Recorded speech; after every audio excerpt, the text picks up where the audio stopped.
കല്ലുവാഴ, വിവിധയിനം കാട്ടുകിഴങ്ങുകൾ, പച്ചക്കറികൾ, മാങ്ങ, പേര, ചാമ്പ തുടങ്ങി കാട്ടിലെയും നാട്ടിലെയും 20ഓളം ഇനം വിഭവങ്ങളായിരുന്നു ഇത്തവണത്തെ കണിക്കെത്തിയത്. ഇൻസ്റ്റിറ്റ്യൂട്ട് വളപ്പിലെ കണിക്കൊന്നയ്ക്ക് ചുവട്ടിലായിരുന്നു അഗ്രി ഫ്രണ്ട്സും പാലോട് ഹിന്ദുസ്ഥാൻ എഞ്ചിനീയറിംഗ് കോളേജും തിരുവനന്തപുരത്തെ യുവകർഷകരും ചേർന്ന കണിയൊരുക്കിയത്. കോളേജിനകത്തുള്ള കുറേ വിഭവങ്ങളും എല്ലാം പിന്നെ ഞങ്ങളുടെ നാട്ടിലുണ്ടായ ഞങ്ങൾ കുറച്ച് സ്ഥലത്ത് കൃഷി ചെയ്തും എല്ലാം കൂടി ചേർത്ത് വിളവെടുത്താണ് ഞങ്ങളിവിടെ കൊണ്ടുവന്നത്. അതുപോലെ പച്ച കപ്പലിൻ്റെ മുതൽ മുട്ടപ്പഴം അങ്ങനെയുള്ള തുടങ്ങി ഒരുപാട് ഇപ്പോഴത്തെ തലമുറയ്ക്ക് അറിയാത്ത ഒരുപാട് വിഭവങ്ങൾ ഞങ്ങളുടെ കൂട്ടത്തിലുണ്ട്. കാനന പച്ചപ്പിനൊപ്പം കാർഷിക കണിയും എന്ന പേരിൽ കൃഷിയെ പ്രോത്സാഹിപ്പിക്കുകയാണ് കണിയിലൂടെ ലക്ഷ്യമിടുന്നത്. കണിയൊരുക്കുന്നതിനിടെ മഴയുമെത്തി. മേടം 1-ന് കർഷകർ ഇങ്ങനെ കൂടാൻ തുടങ്ങിയിട്ട് വർഷങ്ങളായി. പുതിയ തലമുറയെ കൃഷിയിലേക്ക് കൊണ്ടുവരാൻ തലമുതിർന്ന കർഷകർ ഏർപ്പെടുത്തിയ കൂട്ടായ്മയിൽ ഇപ്പോൾ പകുതിയിലേറെയും യുവാക്കളാണ്.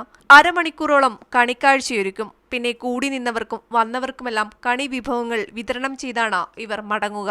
ഇത്തവണ മുഖ്യമന്ത്രിയുടെ ഉപദേഷ്ടാവ് എൽ രാധാകൃഷ്ണൻ IAS ഭാര്യയും ചടങ്ങിൽ മുഖ്യാതിഥികളായിരുന്നു. മീഡിയ 1 തിരുവനന്തപുരം.